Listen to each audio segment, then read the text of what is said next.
શ્રાવણ મહિનાના સોમવારની વાર્તા. કૈલાસપુરીમાં શંકર અને પાર્વતી બેઠા હતા. ચોપાટની રમત માંડી હતી. કોઈ હારે નહીં અને કોઈ જીતે નહીં. કોઈ હારતું નહોતું અને કોઈ જીતતું નહોતું. હાર્યાને હાર્યું અને જીત્યાને જીત્યું કહેનાર કોઈ હતું નહીં. એવામાં એક બ્રાહ્મણ આવ્યો. એનું નામ તપોધન. શંકર કહે, તપોધન, અમારામાંથી જે હારે એને હાર્યું કહેજે અને જે જીતે તેને જીત્યું કહેજે. પહેલી વખતે પાછા નાખ્યા. શંકર કહે, બોલ, કોણ હારે છે અને કોણ જીતે છે? તપોધન કહે, શંકર જીત્યા અને પાર્વતી હાર્યા. બીજી વખતે પણ પાછા નાખ્યા. કોણ હારે છે અને કોણ જીતે છે? બ્રાહ્મણ કહે, શંકર જીત્યા અને પાર્વતી હાર્યા. આવી રીતે ત્રીજી વખતે પણ બ્રાહ્મણે ભગવાનને જીત્યા કહ્યા. પાર્વતીજીની જીત હોવા છતાં પણ શંકરજીની બીકથી પાર્વતીને હાર્યા કીધા. પાર્વતીને રીસ ચડી. બ્રાહ્મણને શાપ દીધો કે બ્રાહ્મણ થઈને જૂઠું બોલ્યો, તેથી જા, તને રક્તપિત્ત અને કોઢ નીકળશે. જોત જોતામાં તો બ્રાહ્મણના શરીરેથી 5 પરુ વહેવા લાગ્યો. તપોધનને રક્તપિત્ત થયા અને કોઢ નીકળ્યા. બ્રાહ્મણ તો રોતો રોતો ત્યાંથી ચાલી નીકળ્યો. માર્ગમાં એક હૃષ્ટપુષ્ટ ગાય મળી. ગાય કહે, ભાઈ, આમ રડતા રડતા ક્યાં જાઓ છો? બ્રાહ્મણ કહે, માર પાર્વતીએ શ્રાપ આપ્યો છે, એનું નિવારણ કરવા જાઉં છું. તો ભાઈ, મારું દુઃખ સાંભળી તેનું નિવારણ પૂછતો આવજે. દૂધથી મારું ભર્યું આવું ફાટું ફાટું થાય છે. વાછરા તો ધાવતા નથી. મારું દૂધ કોઈ પીતું નથી. મેં શા પાપ કર્યા હશે? આગળ જતા માર્ગમાં એક ઘોડો મળ્યો. મારા ઉપર હીરા મખમલના પલાણ છે, છતાં કોઈ સવારી કરતા નથી. ભાઈ, મારા દુઃખનું નિવારણ પૂછતા આવજો. આગળ જતા કોઢિયો થાક્યો. રસ્તામાં આંબો આવ્યો. આંબાને વાચા ફૂટી. ભાઈ, તારા દુઃખની મને ખબર છે, પણ મારું દુઃખ સાંભળતો જા. સવા સવા શેરના મારા ફળ ઉતરે છે, પણ કોઈ ખાતું નથી, અને જો ખાય તો એ મરી જાય છે. મેં શા પાપ કર્યા હશે? ભાઈ, મારા દુઃખનું કારણ જાણતો આવજે. કોઢિયો આગળ ચાલ્યો. માર્ગમાં તળાવ આવ્યું. બ્રાહ્મણ પાણી પીવા ગયો. પાણીમાંથી એક મગર આરામાં આવ્યો અને કહેવા લાગ્યો, ભાઈ, હું બહુ દુખિયારો છું. આગ જેવી બળતરા ઉપડે છે, લાય લાય થાય છે, અને બળિયા જ કરું છું. જરાય જંપ મળતો જ નથી. મેં શા પાપ કર્યા હશે? મારા દુઃખનું નિવારણ પૂછતા આવજો. કોઢિયો બ્રાહ્મણ તો અઘોર જંગલમાં આવ્યો. મહાદેવજીનું મંદિર ભાળ્યું. મહાદેવજીની પરિક્રમા કરી અને કોઢિયાએ અચર કઠોર તપ આદર્યું. ઘણા દાડા વીતી ગયા. કોઢિયાનું આ તપ જોઈ અને મહાદેવજી પ્રસન્ન થયા. માગ માગ, માગે તે આપું. કોઢિયો કહે, મા પાર્વતીનું સાપ છે, સાપનું નિવારણ કરો પ્રભુ. મને રક્તપિત્ત કોઢ નીકળ્યા છે, મારા પાપનું નિવારણ કરો ભગવાન. મહાદેવજી કહે, આસ્થા શ્રદ્ધાથી 16 સોમવારનું વ્રત કરજે, તારા પાપનું નિવારણ થશે.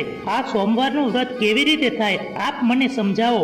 મહાદેવજી કહે, શ્રાવણ મહિનો આવે, દિવાસાનો રૂડ દિવસ આવે, એક દોરો લેવો, દોરાની 7 શેરો લઈ 4 ગાંઠો વાળવી, પીળા પટે દોરો બાંધવો, શંકર પાર્વતીનું પૂજન કરવું, એક ટાણું જમવું.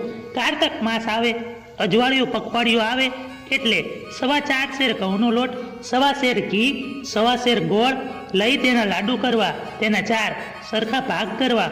એક ભાગ શંકરના પૂજારીને, બીજો ભાગ રમતા જમતા બાળકને, ત્રીજો ગાય ચારતા ગોવાળને, અને વધેલા ભાગને ચોળી મોળી ભૂક્કો કરી કીડિયારું પૂરજે. એમ કરતાંય વધે તો ભોયમાં ભંડાર છે, પણ રાત રાખીશ નહીં. પૂરી શ્રદ્ધાથી 16 સોમવારનું વ્રત કરજે, કાયા કંચન વર્ણે થશે. બ્રાહ્મણ કહે, પ્રભુ, માર્ગમાં એક ગાય મળી હતી. તેને એનું દુઃખ ગાયું કે એના ભર્યા આંચળ ફાટું ફાટું થાય છે. વાછડા ધાવતા નથી અને દૂધ કોઈ પીતું નથી. તેણે શા પાપ કર્યા હશે? ભગવાન કહે કે ગયા ભાવમાં એક સ્ત્રી હતી. એને ધાવતા છોરું વછોડ્યા હતા, તેથી એના પાપ આજે એને નડ્યા. તો એના દૂધનો અભિષેક કરી અને મારી પૂજા કરજે, એટલે એનું દુઃખ મટી જશે. કોઢિયે ઘોડાના દુઃખનું નિવારણ પૂછ્યું. મહાદેવજી કહે, ગયા અવતારે એ એક વેપારી વાણિયો હતો. ખોટા કાટલાથી ઓછું તોલતો અને જૂઠા વચનથી ગરીબ લોકોને બહુ ઠગ્યા છે. એના કારણે આજે એવી દશા છે. એના ઉપર તું સવારી કરીશ એટલે એનો દુઃખ દૂર થશે. કોઢિયા બ્રાહ્મણે આંબાના દુઃખનું કારણ પૂછ્યું. મહાદેવજી કહે, ગયા ભાવે એક ઘણો લોભી અને કંજૂસ હતો. કંજૂસનું ધન કાંકરા બરાબર છે. પાઈ પાઈ કરી એને ધન ભેગું કર્યું, પણ પુણ્યના કામમાં એકેય પાઈ વાપરી નહોતી. એના કારણે આજે આંબો થયો છે. એના થડ નીચે જમીનમાં ધનના 4 ચરો દટાયેલા છે. તે ધન કાઢી લેજે, પાણીની પરબો બંધાવજે, ભૂખ્યાને ભોજન આપજે, પુણ્યના કામમાં વાપરજે, એથી એનું દુઃખ દૂર થશે. કોઢિયા બ્રાહ્મણે મગરના દુઃખનું નિવારણ પૂછ્યું. મહાદેવજી કહે, ગયા ભાવમાં એ એક વિદ્વાન બ્રાહ્મણ હતો. એણે કોઈને જ્ઞાન આપ્યું નહીં, વિદ્યાદાન કર્યું નહીં, એથી આજે એને એવી દશા છે. મારી પ્રસાદી રૂપ બીલીપત્ર લઈ એને આંખે અડાડજે અને મને નમન કરાવજે, આથી એનું દુઃખ દૂર થશે.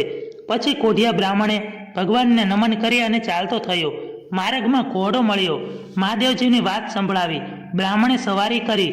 ઘોડો દુઃખમાંથી મુક્ત થયો. વાટે વળતા તળાવ આવ્યું. મગરની આંખે બીલીપત્ર અડાડી મહાદેવજીને નમન કરાયું. આથી એની બળતરા મટી ગઈ અને કાયા શીતળ થઈ. પોતાનું જ્ઞાન સંભળાવવા લાગ્યો. બીજાને જ્ઞાન આપવાથી, દાનથી તેનો મોક્ષ થયો. માર્ગમાં આંબો આવ્યો. બ્રાહ્મણે મહાદેવજીની વાત કહી સંભળાવી. કોદાળીથી ધનના ચરુ દટાયેલા હતા એ ખોદી લીધા અને બહાર કાઢ્યા. ગરીબોને ધન વહેંચ્યું, ભૂખ્યાને ભોજન આપ્યું. માર્ગે માર્ગે પરબો બેહાડી. આંબાના ફળ અમૃત સમાન મીઠા થઈ ગયા. આગળ જતા ગાય વાટ જોઈને ઊભી હતી. બ્રાહ્મણે એને મહાદેવજીની વાત કહી સંભળાવી. એનું દૂધ દોઈ અને મહાદેવજીને ચડાયું. ભગવાને દૂધનો અભિષેક કર્યો. આથી ગાયનું દુઃખ દૂર થયું. પછી કોઢિયા બ્રાહ્મણે સોમવારનું વ્રત કર્યું. એના કોઢ મટવા લાગ્યા. કારતક મહિનો આવ્યો. મહાદેવજીની કૃપા થઈ. કાયા કંચન વર્ણી થઈ.